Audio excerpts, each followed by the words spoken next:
Today, Bitcoin drops to the $66,000 level. Ripple launches a new fund to boost blockchain innovation in Japan and South Korea. And Elliot Chun of Architect Partners explains why the Robinhood Bitstamp deal is good for the crypto industry. Major cryptocurrencies in the red this morning as all eyes are on the Federal Reserve's next rate decision. As of noon Eastern, Bitcoin dropped 5.5% to the $66,000 level. Ether sank nearly 7% to the $3,400 level, and Polygon's Matic token fell more than 4.5%. Just like stock market investors, crypto investors are watching the Fed and its decision on rates tomorrow afternoon. It's widely expected that the Fed will keep rates unchanged, but Wall Street is waiting for more clues on whether the central bank appears likely to cut rates in the upcoming months. Let's talk about the top stories. The Securities and Exchange Commission is now considering a spot Ether ETF from ProShares. That's according to this filing yesterday, showing that ProShares is entering the spot Ether ETF race nearly 3 weeks after the SEC approved a rule change that would pave the way for ETFs that buy and hold Ether. Specifically, on May 23rd, the SEC approved VanEck's 19B4 filing for a spot Ether ETF, along with 7 others, including BlackRock's and Fidelity's. But the SEC still needs to greenlight each ETF's S1 filing to begin trading. Now, the development came less than 6 months after the SEC approved spot Bitcoin ETFs, which have proven to be a big success for the industry. ProShares does not currently offer a spot Bitcoin ETF in the US, but the asset manager offers ETFs that track Bitcoin and Ether futures.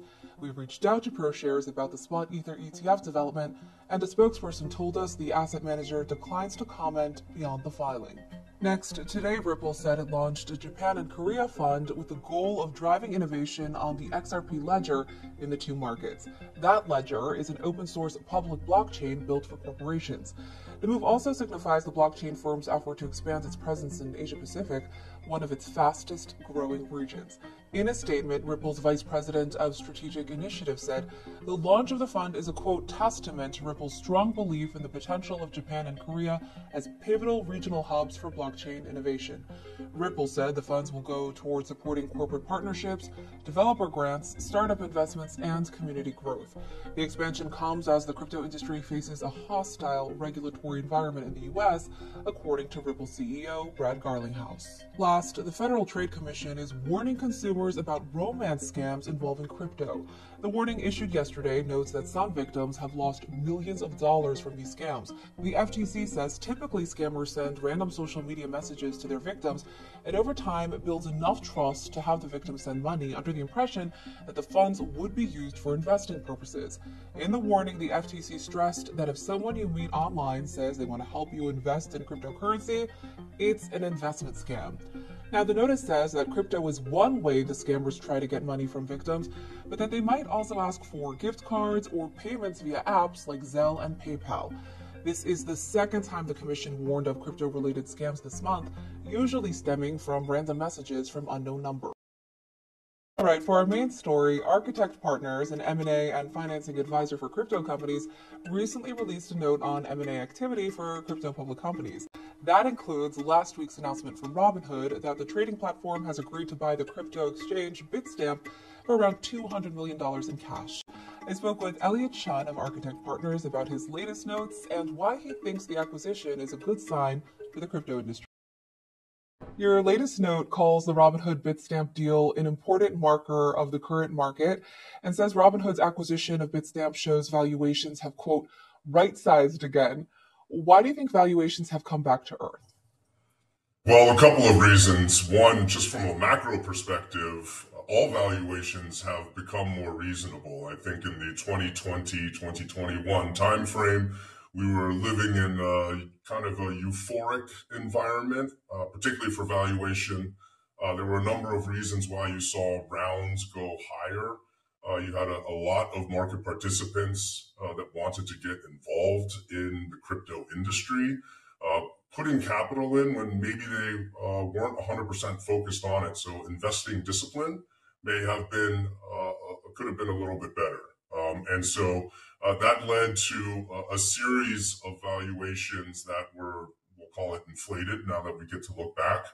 And with the Robinhood acquisition of Bitstamp, it really helps us reset the market to what we are finding today for market clearing prices.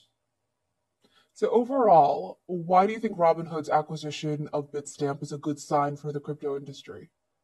Yeah, one of the most important reasons is what we call bridge transactions. That's when a traditional company acquires a crypto native business. It's really important for our industry. When I say our industry, crypto, it's important for us to have adoption from others than just the crypto natives. We're not going to have too much success as an industry if we are only playing with ourselves. And so with Robinhood, we have a traditional publicly traded company, although they are skewing towards more the innovation side, that is acquiring Bitstamp, which has long been a 10 plus year track record, has a really good reputation of following the regulatory landscape and frameworks. They have one of the more robust regulatory licensing regimes. And Robinhood is now gets the opportunity to grow their crypto business, which in Q1 was reported to be about 20% of their revenues. Now they get to apply that playbook from a global perspective. And the acquisition was announced last week, about a month after Robinhood disclosed that the SEC had sent it a Wells notice and warned that upon completion of an investigation, the trading platform could be charged over its crypto operations. Your latest note also emphasized that the deal with Bitstamp would expand Robinhood's global reach, as you just noted, and would ensure its global participation in crypto trading at a time when its crypto division is under scrutiny by the SEC. Do you think Robinhood's move to acquire an international crypto exchange was strategic, especially given the timing just weeks after the trading platform got that Wells notice? Yeah, it's fascinating the way Robinhood's last 31 days has played out. They got the Wells notice shortly after they announced a staking product in Europe, which we all know staking has been controversial from a regulatory perspective here in the US. Then they announced record revenues for crypto in the US, and then they announced the acquisition of Bitstamp. To us, this is behavior of a company that may not be too intimidated by the SEC and the Wells notice that they received.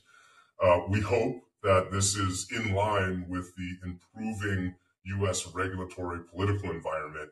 We've always lived in a hostile environment. If our industry gets anywhere close to neutral, or dare I say even positive, I think it'll be a very transformative tailwind to how our industry operates. So there have been many on your show that have been talking about the SEC and the current stance. Robinhood's move could be an indication that publicly traded companies here in the US have confidence that crypto as a business has strong prospects going forward, particularly from a regulatory environment.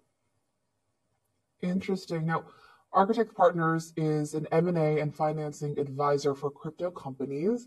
And you also put out a note last week providing a snapshot on crypto public companies. In it, you point out that the last 2 weeks saw, quote, meaningful M&A activity for crypto public companies. According to Architect Partners, crypto M&A activity is experiencing a rapidly increasing pace. Over the last 2 years, there was $1.2 billion in total announced consideration. In the last 2 weeks alone, you note that there was $2.3 billion in total announced consideration. And we talked about the Robinhood Bitstamp deal, but what other recent potential deals in the crypto space have you been paying attention to? We've seen a couple involving Bitcoin miners, which were rejected. What does that signal to you? Yeah, well, the signal, you said it best. I mean, talk about total consideration paid. We talked about valuation earlier. We have not been in this market environment where we've been seeing this type of activity for 2 years, for 24 months. That's a long time. And when you think about the last 2 weeks with 4 M&A transactions that have been announced, it gets us really excited. And it gets us excited. One, there are a few strategic themes at play. We talked about Robinhood acquiring Bitstamp, bridge transactions. A second theme here is crypto businesses bolstering their comprehensive services. And so for BitDeer, they had acquired an ASIC chip designer called DesiWeMiner. That's an example of a crypto business really trying to become vertically integrated in the value proposition that they provide to the market. A third theme playing out is building a category leader. And when you look at Riot's proposed acquisition of Bitfarms, the whole thesis is how can that combined entity become the largest publicly traded Bitcoin miner? That's a significant statement, and that's attractive for a number of different reasons, particularly post fourth halving.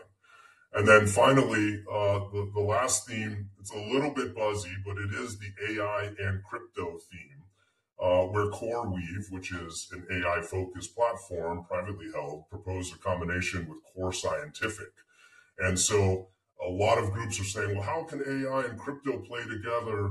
This is in motion, and again, they rejected that one, but it is a real sign of M&A activity for particular themes playing out.